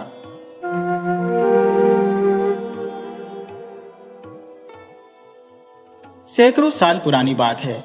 अंगदपुर नाम के एक नगर में राजा सज्जन सिंह का राज था। नाम तो उनका सज्जन था, लेकिन स्वभाव में वो बिल्कुल भी सज्जन नहीं थे। प्रजा का उन्हें कोई ख्याल नहीं था। उन्होंने लोगों पर बहुत सारे कर लगा रखे थे और अपने कर्मचारियों को साफ हुक्म दिया था कि किसी भी तरह से ये कर वसूल किया जाए, चाहे इसके लिए जनता पर कितना भी जुल्म क्यों न करना पड़े। उनकी प्रजा राजा से बहुत नाराज थी। राजा सज्जन सिंह भगवान पर विश्वास नहीं करते थे। वो एक नास्तिक व्यक्ति थे और उन्हें साधु संतों से भी सख्त नफरत थी। लेकिन उनकी एक बेटी थी जिसका नाम नंदिनी था। नंदिनी अपने पिता से बिल्कुल अलग थी। वह बहुत खूबसूरत और समझदार थी और साथ ही भगवान में बहुत आस्था रखती थी। जब भी वह महल से बाहर निकलती तो रास्ते में किसी भी साधु या सन्यासी को देखती तो उसे कुछ न कुछ दान जरूर देती थी। अब क्योंकि वह जवान हो चुकी थी तो उसके पिता जल्द से जल्द उसकी शादी करना चाहते थे, मगर नंदिनी का मन हमेशा भगवान की भक्ति में लगा रहता था। वह हर पल भगवान से यही प्रार्थना करती थी कि हे ईश्वर, मेरी शादी किसी ऐसे इंसान से करवाना जो आप पर विश्वास रखता हो और आपका भजन करने वाला हो। वो मेरे पिता की तरह नास्तिक तो बिल्कुल ना हो। नंदिनी की शादी की बात चलने लगी और राजा सज्जन सिंह के पास कई राजकुमारों के रिश्ते आने लगे। राजा ने बहुत से राजकुमारों से मुलाकात भी की, लेकिन कोई भी उन्हें ऐसा नहीं लगा जिससे वो अपनी बेटी का विवाह कर सके। एक दिन की बात है, एक साधु राजा के महल में आ गया। वह सीधा राजा के सामने पेश हुआ और कहने लगा, राजन, मैं तुम्हारी बेटी नंदिनी से शादी करना चाहता हूं। यह सुनते ही राजा का खून खौलने लगा। उन्होंने गुस्से में कहा, साधु, तेरी इतनी हिम्मत, तेरी क्या औकात कि तू मेरी बेटी से शादी की बात करे। राजा ने तुरंत अपने सैनिकों को आदेश दिया, इस साधु की गर्दन उड़ा दो। इसकी हिम्मत कैसे हुई मेरी बेटी को अपनी पत्नी बनाने के बारे में सोचने की। सैनिकों ने तुरंत साधु को पकड़ लिया। साधु ने एक बार फिर से राजा से कहा, महाराज, मेरी बात तो सुनिए और समझने की कोशिश कीजिए। मैं आपकी बेटी से शादी क्यों करना चाहता हूँ, इसके पीछे एक बहुत बड़ी वजह है। पर राजा ने कहा, मैं तुम्हारी कोई बात नहीं सुनना चाहता। सैनिक उस साधु को घसीटते हुए जेल में ले गए और उस पर कोड़े बरसाने लगे। जब यह खबर राजकुमारी नंदिनी तक पहुंची तो वह अपने पिता के पास आई और कहने लगी, पिताजी, ये आप क्या कर रहे हैं? किसी साधु के साथ ऐसा करना ठीक नहीं है। राजा ने कहा, बेटी, तुम बीच में मत पड़ो। तुम्हें मालूम नहीं कि इसने क्या गुनाह किया है। राजकुमारी नंदिनी साधु संतों का बहुत सम्मान करती थी। वह कहने लगी, पिताजी, बात जो भी हो, पर मैं यह बिल्कुल पसंद नहीं करूंगी कि एक साधु को इस तरह जेल में रखकर उसे सताया जाए। अपनी बेटी की बात सुनकर राजा सज्जन सिंह कहने लगे, ठीक है बेटी, अगर तुम यही चाहती हो तो मैं इस बारे में सोचूंगा। अभी तुम यहां से जाओ। असल में राजकुमारी को अभी तक यह नहीं मालूम था कि वह साधु उनसे शादी करने आया है। जब राजकुमारी को अपनी दासियों से पूरी बात पता चली तो वह एक बार फिर अपने पिता के पास पहुंची और कहने लगी, पिताजी, क्या उस साधु ने मुझसे शादी करने के लिए कहा है? हालांकि राजा सज्जन सिंह ने महल में सबको कह दिया था कि इस बात का राजकुमारी को पता नहीं चलना चाहिए, क्योंकि वह बहुत जिद्दी थी और जो भी करती थी डंके की चोट पर करती थी। जब राजा को पता चला कि मेरी बेटी को सारी सच्चाई मालूम हो गई है तो वह गुस्से से आग बबूला होते हुए कहने लगे, बेटी, तुम मेरी इकलौती और प्यारी बेटी हो और यह साधु तुमसे शादी करने के बारे में सोच भी कैसे सकता है। नंदिनी, जो बहुत समझदार थी, उस समय अपने पिता के सामने बिल्कुल चुप रही, मगर दिल ही दिल में वह यह बात सोच रही थी कि अगर वह साधु मुझसे शादी करना चाहता है तो इसके पीछे कोई ना कोई वजह तो जरूर है। राजकुमारी उस साधु से मिलने के लिए जेल में गई। वह साधु से कहने लगी, आप मुझसे शादी क्यों करना चाहते हैं? साधु ने कहा, राजकुमारी, जब तुम मुझसे शादी कर लोगी, उसके बाद ये बात तुम्हें खुद ब खुद पता चल जाएगी कि मैंने तुमसे शादी क्यों की। राजकुमारी ने जवाब दिया, ठीक है, तो मैं आपसे शादी करने के लिए तैयार हूं। यह खबर पूरे राज्य में आग की तरह फैल गई कि राजकुमारी एक साधु से शादी करने वाली है। लोग तरह तरह की बातें बनाने लगे कि एक राजकुमारी एक भीख मांगने वाले साधु से शादी करने जा रही है। राजा सज्जन सिंह ने अपनी बेटी को समझाने की बहुत कोशिश की, पर राजकुमारी ने कहा, पिताजी, आपने मुझे बहुत लाड प्यार से पाला है, मेरी हर इच्छा पूरी की है, मगर अब मैं चाहती हूँ कि शादी का यह फैसला मैं खुद करूं और मैं उसी से शादी करूंगी जिससे मैं करना चाहती हूँ। लेकिन राजा इस बात को मानने को तैयार नहीं थे कि उनकी इकलौती बेटी एक भीख मांगने वाले से शादी कर ले। राजा सज्जन सिंह इस बात को लेकर बहुत परेशान रहने लगे कि जब बाकी देशों के राजाओं को इस बारे में पता चलेगा कि उनकी बेटी ने एक साधु से शादी की है तो सब उनकी हंसी उड़ाएंगे। पर राजकुमारी तो अपनी जिद पर अड़ी थी। वह कहने लगी, मैंने उस साधु की आंखों में अपने लिए वह प्यार और सच्चाई देखी है जो मैंने आज तक किसी और की आंखों में नहीं देखी। बेटी की जिद करने पर आखिरकार राजा सज्जन सिंह को मानना ही पड़ा। उसने पूरे राज्य में ऐलान करवा दिया कि हमारी बेटी की शादी हो रही है, लेकिन यह शादी बहुत ही साधारण तरीके से होगी। सिर्फ अग्नि के साथ 7 फेरे ली जाएंगे और मेरी बेटी आज के बाद महल में वापस लौटकर नहीं आएगी। वह साधु के साथ उसी की झोपड़ी में रहेगी जिससे वह शादी कर रही है। असल में राजा बहुत गुस्से में थे क्योंकि वह नहीं चाहते थे कि उनकी बेटी का विवाह एक साधु से हो। अब क्योंकि राजकुमारी नंदिनी अपनी मर्जी से उस साधु से शादी कर रही थी, तो राजा सज्जन सिंह उसे इस बात की सजा देना चाहते थे। वह सोच रहे थे कि जब राजकुमारी को महलों का ऐशो आराम छोड़कर उस साधु के साथ झोपड़ी में रहना पड़ेगा, तो इससे बड़ी सजा उसके लिए क्या हो सकती है। राजा का यह हुक्म लोगों को हैरान कर देने वाला था, मगर सबसे बड़ी हैरानी की बात यह थी कि राजकुमारी नंदिनी कभी महल में वापस न आने की बात पर भी राजी हो गई। उसने कहा, ठीक है, मैं इस साधु के साथ इसकी झोपड़ी में रहने को तैयार हूं। आखिरकार जब मैं शादी कर रही हूं तो मेरा पति जहां पर रहेगा मैं भी वहीं पर रहूंगी। यह एक अनोखी बात थी जो किसी की भी समझ में नहीं आ रही थी कि एक जवान और खूबसूरत राजकुमारी एक भीख मांगने वाले साधु से शादी क्यों कर रही है। आखिरकार शादी हो गई। राजा के हुक्म पर राजकुमारी साधु के साथ चली गई। साधु का घर एक पेड़ के नीचे एक छोटी सी झोपड़ी था। वहां पहुंचकर साधु ने अपनी पत्नी से कहा, यह मेरा छोटा सा घर है, अब हम दोनों को यहीं पर रहना है। राजकुमारी, तुमने बिना वजह जाने मुझ जैसे साधु के साथ शादी कर ली, इसके लिए मैं तुम्हारा धन्यवाद करता हूं। पर मैं तुम्हें बता दूं कि मेरे पास महलों जैसी सुख सुविधाएं तो नहीं है। मैं तो बस भीख मांगकर लाता हूं और उसी से अपना गुजारा करता हूं। क्या तुम मेरे साथ इस हाल में रह पाओगी? नंदिनी ने जवाब दिया, मैंने आपसे शादी की है तो मुझे उसी हाल में रहना होगा जिस हाल में आप रहोगे। साधु ने कहा, मैंने आपसे शादी की, इसके पीछे एक बहुत बड़ा कारण है, लेकिन आपने मुझसे क्या सोचकर शादी की? राजकुमारी ने कहा, मैं भगवान से यही प्रार्थना करती थी कि मुझे ऐसा पति मिले जो ईश्वर में आस्था रखने वाला हो और उनकी भक्ति करने वाला हो, चाहे वह किसी देश का राजकुमार हो या कोई और। वह मेरे पिता की तरह नास्तिक तो बिल्कुल ना हो। और उस दिन जब आप मेरे महल में आए तो मुझे लगा कि भगवान ने मेरी प्रार्थना सुन ली है और मैं आपसे शादी करने के लिए राजी हो गई। इसीलिए मेरे पिताजी आज मुझसे नाराज है, पर मैं भगवान को साक्षी मानकर इस रिश्ते को स्वीकार करती हूँ। अब मेरे भाग्य में जो भी होगा मैं उससे खुश हूँ। साधु ऐसी पत्नी को पाकर बहुत खुश था। दोनों पति पत्नी अब भगवान की भक्ति करते। साधु जो भी भीख में मांगकर लाता उसी से वह दोनों अपना गुजारा करते। राजकुमारी नंदिनी महलों का ऐशो आराम छोड़कर एक साधु के साथ इस झोपड़ी में रहकर भी बहुत खुश थी और वह हमेशा भगवान का धन्यवाद करती। वह साधु भी अपनी पत्नी के ऐसे व्यवहार को देखकर बहुत संतुष्ट था। एक दिन की बात है, जब साधु भीख मांगने के लिए नगर में गया हुआ था तो उसके पीछे से एक अनजान आदमी राजकुमारी से मिलने के लिए झोपड़ी में आ गया। असल में वह आदमी राजकुमारी के पिता की तरफ से भेजा गया था। वह एक नौकर था। वह राजकुमारी से कहने लगा, राजकुमारी जी, आपके पिताजी आपको बहुत याद करते हैं।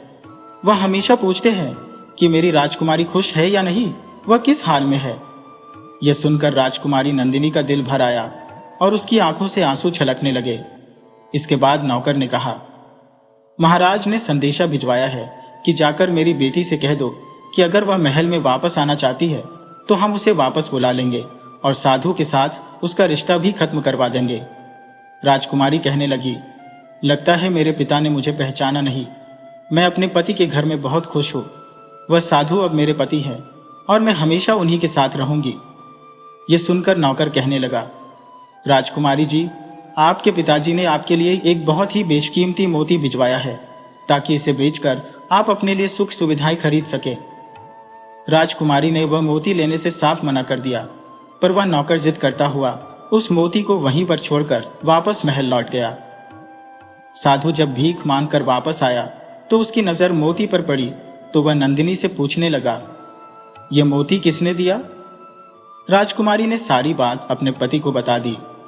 साधु कहने लगा, राजकुमारी, अगर तुम मेरे साथ खुश नहीं हो तो अपने पिता के पास वापस जा सकती हो। मुझे तुमसे कोई शिकायत नहीं होगी। ये सुनकर राजकुमारी कहने लगी, नहीं, ऐसी बात नहीं है। मैं तो यहाँ पर बहुत खुश हूँ। मुझे किसी चीज की कोई कमी नहीं है। आपके रूप में मुझे सब कुछ मिल गया है। आपके मन में क्या है ये तो मुझे नहीं मालूम, लेकिन मैं हमेशा इसके लिए भगवान का धन्यवाद करती हूँ। और जहां तक इस बेशकीमती मोती की बात है तो मैं इस मोती को नहीं रखना चाहती। ये मोती तो वह नौकर मेरे पास जबरदस्ती रखकर चला गया। साधु कहने लगा, तो राजकुमारी, तुम्हें इस मोती की कोई जरूरत नहीं है जो तुम्हारे पिता ने तुम्हारे लिए भिजवाया है? राजकुमारी कहने लगी, मुझे सिर्फ उन्हीं चीजों से लगाव है जो मेरे पति के घर में मौजूद है। इसके अलावा मुझे किसी चीज की जरूरत नहीं। राजकुमारी के इतना कहने पर साधु ने टेढ़ी नजरों से मोती को देखा और मोती वहां से गायब हो गया। और फिर साधु मुस्कुराने लगा, कहने लगा, यह मोती जहां से आया था उसी जगह वापस चला गया। अब साधु और राजकुमारी बड़े ही प्यार से उस आश्रम में रहने लगे। वे सुबह शाम भगवान की भक्ति करते, खाने में जो भी मिल जाता उसी में खुश रहते। जिस राजकुमारी ने आज तक महलों में जीवन बताया था वह अब सूखी रोटी खाकर भी गुजारा कर लेती थी, और यह एक बहुत बड़ी बात थी। कभी कभी तो सूखी रोटी भी खाने को नहीं मिलती थी। एक दिन की बात है, जब साधु भगवान के ध्यान में बैठे हुए थे तो तभी उन्होंने अपनी कुटिया पर किसी के आने की आहट सुनी।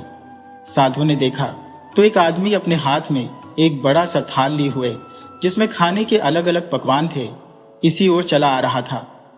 साधु के पास आकर वह आदमी कहने लगा, महाराज ने अपनी बेटी के लिए यह रात का खाना भिजवाया है और यह भी कहा है कि मेरी बेटी से कहो कि अगर वह इसी तरह से सूखी रोटी खाकर पानी पीती रहेगी तो एक दिन मर जाएगी, क्योंकि उसका पति इस लायक नहीं कि वह उसे ठीक से खिला भी सके, और उसका बाप अभी तक जिंदा है जो उसे सब कुछ दे सकता है।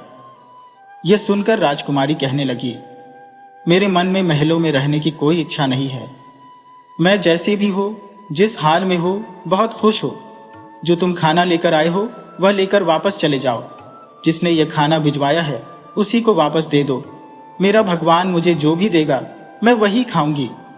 लेकिन नौकर बेचारा मजबूर था, वह थाल लेकर वहीं पर खड़ा रहा। यह देखकर राजकुमारी को गुस्सा आया और वह कहने लगी, मैं यह खाना नहीं खाऊंगी। राजकुमारी के ये शब्द सुनकर साधु की आंखों में आंसू आ गए।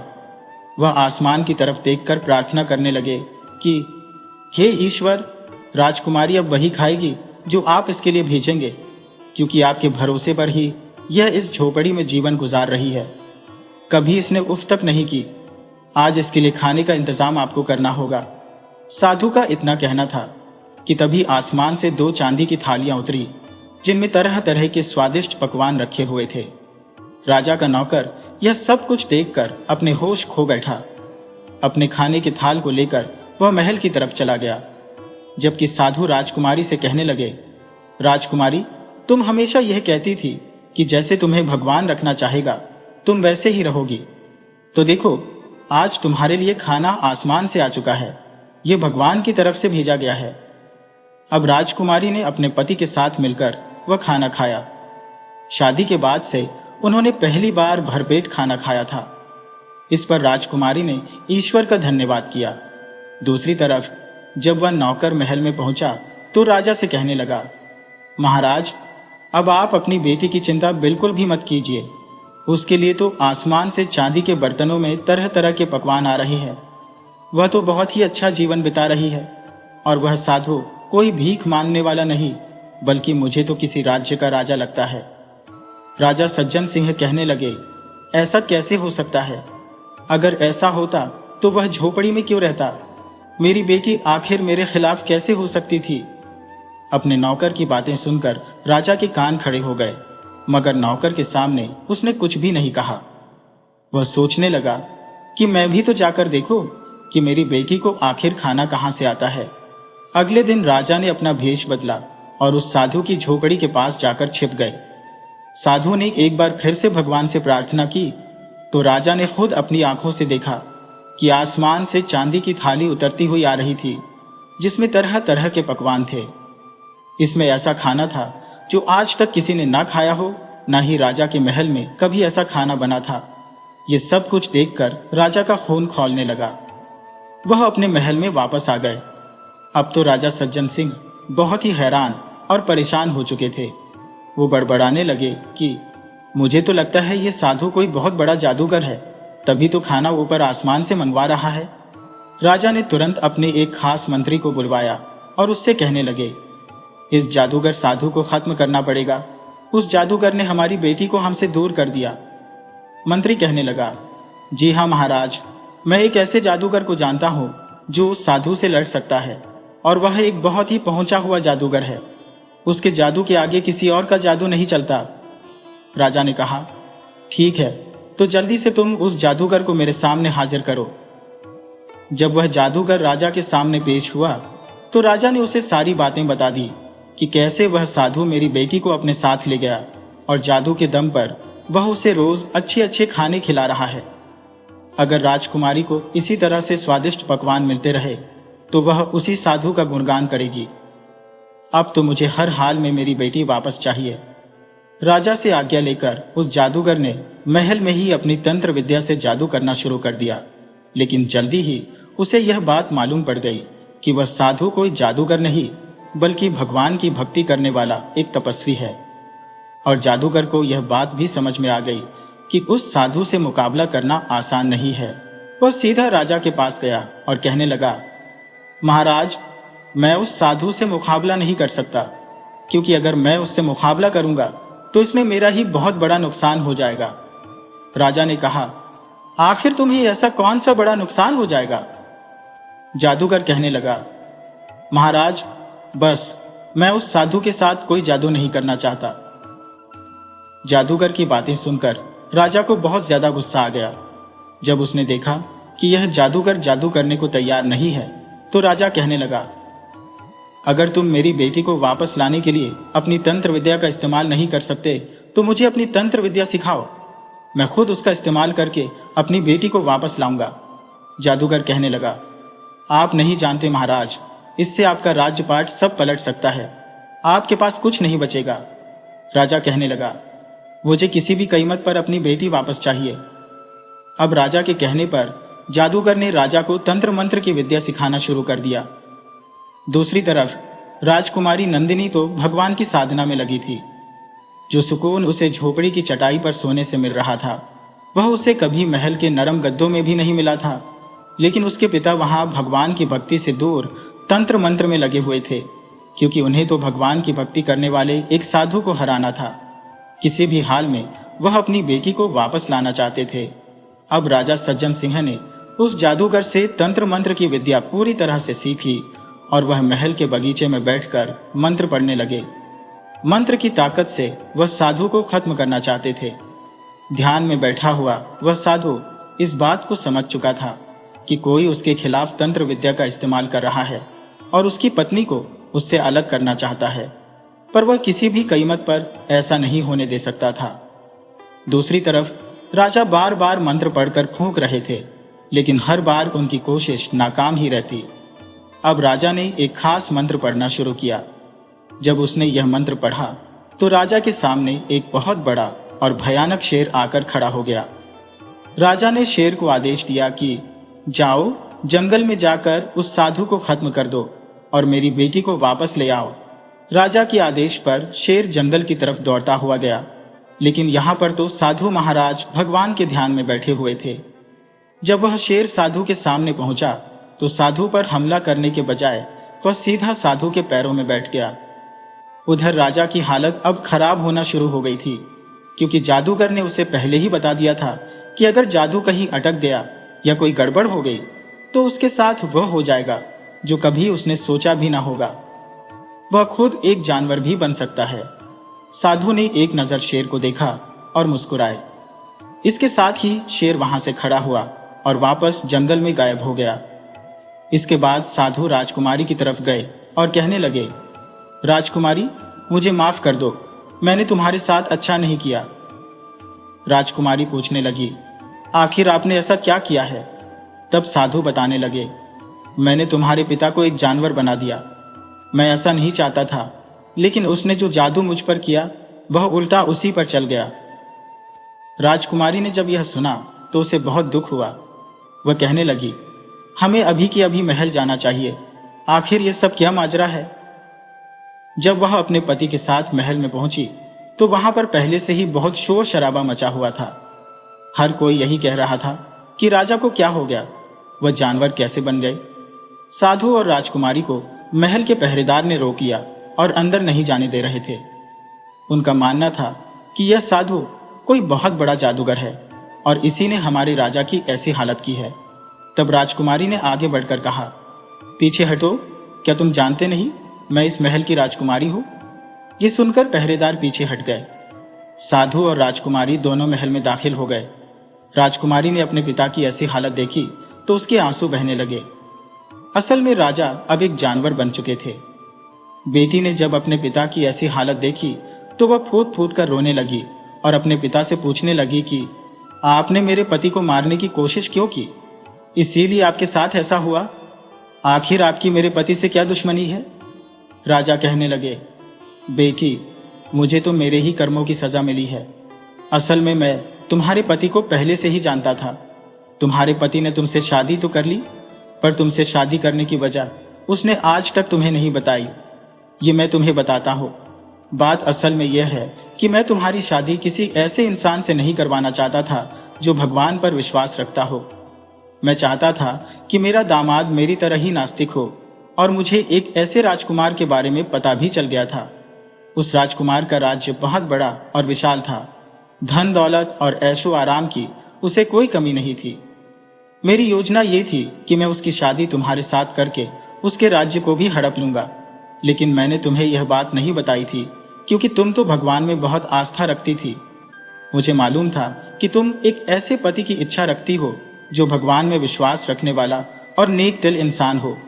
और फिर एक दिन मैं उस नास्तिक राजकुमार से मिलने के लिए उसके देश की तरफ जा रहा था। रास्ते में जंगल से गुजरते हुए मुझे प्यास लगने लगी। आसपास कहीं पर भी पानी नहीं था। तभी मेरी नजर इस साधु की झोपड़ी पर पड़ी। तुम तो जानती ही हो कि मुझे साधु सन्यासियों से कितनी नफरत है। फिर भी अपनी प्यास बुझाने के लिए मैं इसकी झोपड़ी की तरफ गया। मैंने देखा कि यह साधु भगवान की भक्ति में लीन था।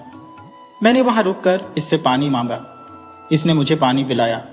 जब इस साधु को यह पता लगा कि मैं अपनी बेटी का रिश्ता उस राजकुमार से करने जा रहा हूं जो नास्तिक होने के साथ साथ बहुत ही बेरहम और बदचलन भी है, तो यह साधु मुझसे कहने लगा, राजन, तुम अपनी बेटी की शादी एक ऐसी जगह पर क्यों कर रहे हो?